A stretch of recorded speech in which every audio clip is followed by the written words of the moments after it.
L'AP1 entre Burgos i Àlaba ja és la primera autopista de peatge alliberada d'Espanya. Aquesta mitjanit ha vençut la concessió i, per tant, ha quedat lliure de pagament. El Ministeri de Foment ja ha anunciat que també aixecarà barreres a l'AP4 de Sevilla a Cadis i l'AP7 d'Alacant a Tarragona. Després de 44 anys de pagament, avui els cartells lluminosos de l'AP1 anuncien als conductors que els peatges s'han eliminat i que és gratuït recórrer els 84,5 km d'aquest tram entre Burgos i Armiñón, a Àlaba.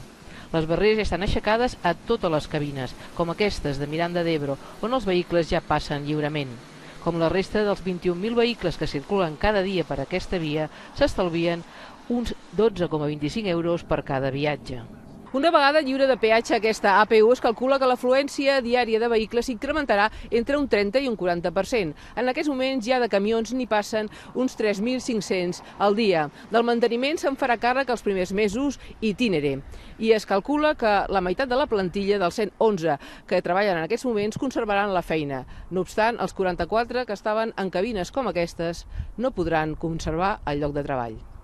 A Miranda s'estalvien sobretot viatjar per un dels punts negres de la N1 com a alternativa. A l'Ajuntament de Miranda un cartell indicava el compte enrere per una fita tan esperada per diferents plataformes. Hombre, sí, estamos satisfechos.